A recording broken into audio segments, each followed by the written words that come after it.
Educa, televisión para aprender. Presenta.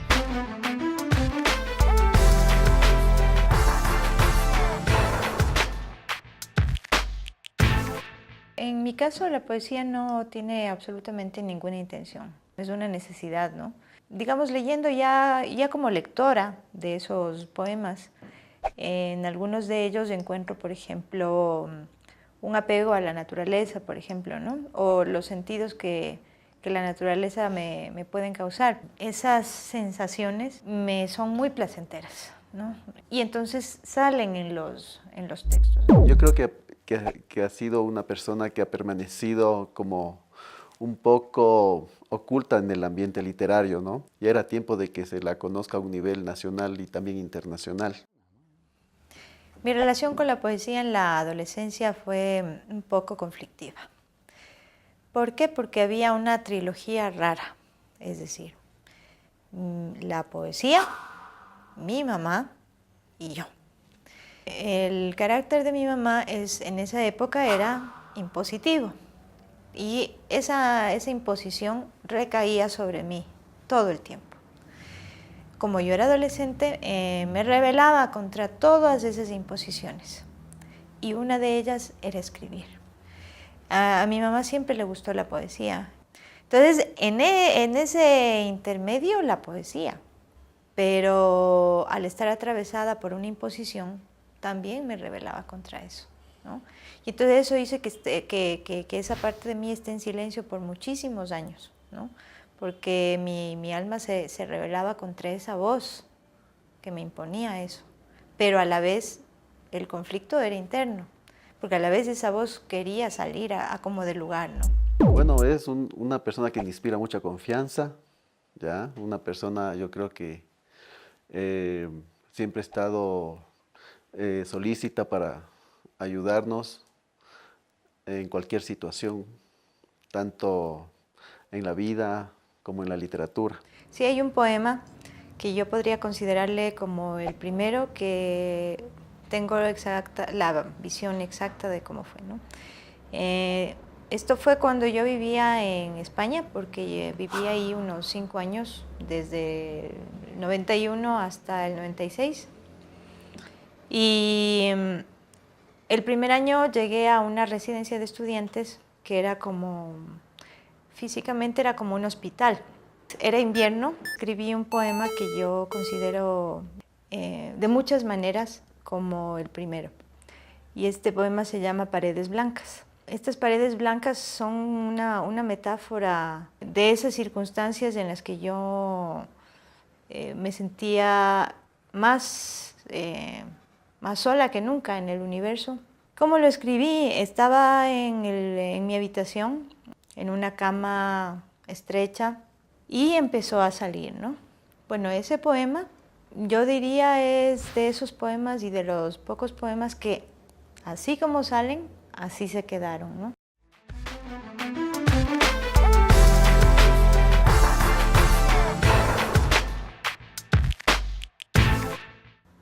Mi pasión por la poesía, en realidad no sé si es una pasión.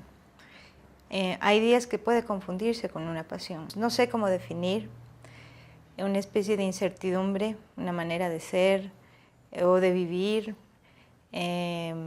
una compañía a veces, otras veces un silencio, una pausa, o la soledad. De pronto vivir, tratar de caminar sobre la tierra sin hacerlo, ¿no? O sin poderlo hacer. A mí me parece que el trabajo poético de Julia arranca de una manera, yo diría, como muy revelador, a partir de un libro que se titula Verbal, que publica en el año 2008. Yo creo que ese libro como que ya contiene lo que va a ser su universo poético, lo que va a ser un lenguaje, ¿no? Una voz incluso, ¿no? Juegos metafóricos y simbólicos que están como muy marcados por la economía verbal, muy marcado por la escritura telegráfica, por ejemplo, ¿no? Cuando escribo no pienso en nada ni en nadie, ¿no? Es un momento de silencio, de desconexión de la realidad. Me gusta estar sola y en silencio. Prefiero las noches por eso, para escribir. Así que no tengo ninguna intencionalidad en ese momento, ¿no? No tengo no le veo al lector ni a nada, ni tengo deseos de llegar a nadie. Simplemente escribir. La poesía de Julia Erazo considero que es un trabajo muy cercano al silencio y que se nota bastante una depuración de la palabra, un trabajo muy serio con el lenguaje. Los poemas de Julia son tan evocadores, ¿no? O sea, porque en pocas palabras logra concentrar mucho sentido. Entonces yo creo que esa es la poesía que a mí me gusta, ¿no? O sea, decir lo más con lo menos. Sí, en cuanto a qué temas escribo, qué temas me gustan, es difícil de decir porque soy caótica, ¿no? En todo, no solamente en la escritura. La poesía de Julia Erazo me provoca unas sensaciones de bastante ternura, ¿ya? Pero también unas sensaciones como que lo que ocurre con toda buena poesía, que al lector los sacude, ¿no? Y lo que más admiro en la poesía de Julia es que dice las cosas de un modo nada estridente, pero la forma en que lo dice tiene tanto poder evocativo que cada metáfora se te queda en tu memoria. Cuando escribo siento que estoy en un proceso, en una especie de túnel. Me siento emocionada, a veces me siento nerviosa. Esto viene porque siento deseos de acabar el poema. Cuando termino de escribir es una sensación parecida a la del acto de amor, ¿no? Y en el transcurso de la escritura es un vértigo, ¿no? Es un vértigo constante. Es ir encontrando en el camino la palabra o el medio que le ayude a la sensación a ser expresada. Y luego es un placer total, ¿no? Ya en la parte final, en la lectura, en el punto final, ¿no? Es el placer.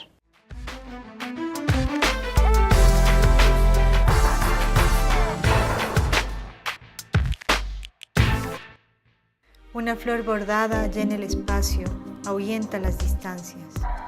Aún en el tambor, en el vacío, en la nada, a un hilo en la rueca que da vueltas. La sensualidad está en todos los seres vivos, incluso en los animales, ¿no? O sea, en el reino de la vida está la sensualidad. En todo el cuerpo, ¿no? En los cuerpos está la sensualidad. Y yo creo que en lo que escribo tengo un gusto, un placer en descubrir esa sensualidad.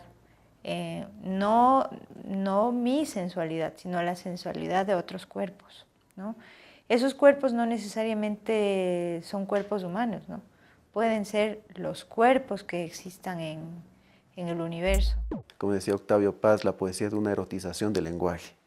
Entonces Julia al escribir erotiza su palabra para dotar a sus metáforas y a sus imágenes de un poder evocativo bastante poderoso. La cuestión de la sensualidad yo creo que es innata en todos los seres humanos, creo que en todos los seres vivos. Y la sensualidad y la sensorialidad son como hermanas, ¿no? Se tocan. Si mis textos tienen una sensualidad, yo creo que este aspecto está presente en la poesía en general, ¿no? Leer los poemas de Julia es como entrar a un universo bastante personal. Y ahí eso es lo que cada poeta perseguimos, ¿no? Encontrar una forma de decir propia de cada uno. Tanto los decapitados como los poetas malditos europeos, sobre todo en esa época, me parecía que era una lectura de vértigo. Es decir, además la conjugación de sus propias vidas, ¿no? Y todo lo que escribían me parecía cuchillero, pues, ¿no? O sea, llegaban directo al centro del alma. Por eso también estos poemas, la mayoría o algunos de ellos se convirtieron luego en canciones populares, ¿no? En la esencia del pasillo ecuatoriano, por ejemplo, ¿no?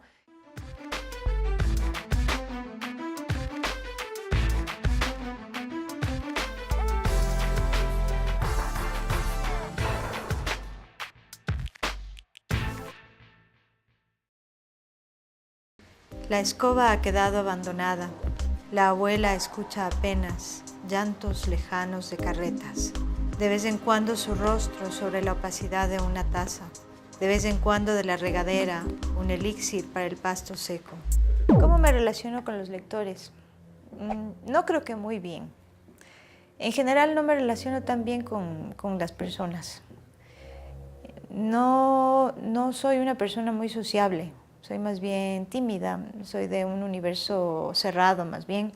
Soy más afecta al silencio y a la soledad. Los jóvenes se van a sentir muy identificados con esta escritura poética, porque en ella van a encontrar una serie de elementos, van a encontrar un universo poético que les comunica y con el que ellos se van a comunicar.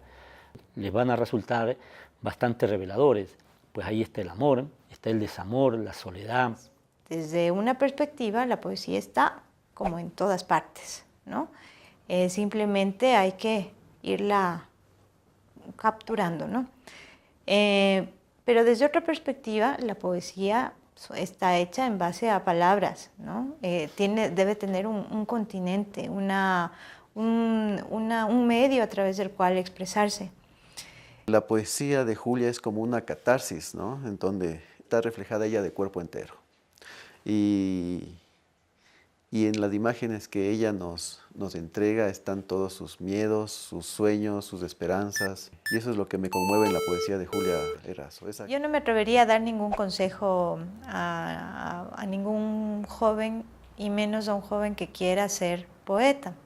Porque de hecho, si es que tienes inquietud, ya lo es, ¿no? Pero lo que sí le contaría es que me ha funcionado mucho la lectura y me ha funcionado en un sentido vital, es decir, he disfrutado de la lectura, ¿no? Y la lectura es un camino y todo camino es un aprendizaje. Y cuando uno quiere hacer algo, simplemente lo que hay que hacer es hacer eso que le gusta. Hacer y hacer y hacer y hacer y hacer y hacer, porque le va a gustar, gustar, gustar, gustar y cada vez le va a gustar más. Y cada vez lo va a hacer mejor. Esas dos cosas creo que para mí han sido fundamentales. Deseas una jarra de té hirviente sobre la mesa. Encuentras una estela de polvo y polillas. Deseas un timbre que anuncie visitas halagüeñas. No hallas la puerta ni la ventana. Deseas una copa con bebida fresca. Un desierto te ha dividido los labios. Los lugares que no te conocieron te reclaman. Las esquinas que te vieron pasar no te conocen. Alguna vez apareces cargando tus bronquios secos. Alguna otra tu alma de espantapájaros, tu crucifixión, ha claudicado la velocidad de tus palabras. La novela de aventuras que inventaste. Has muerto.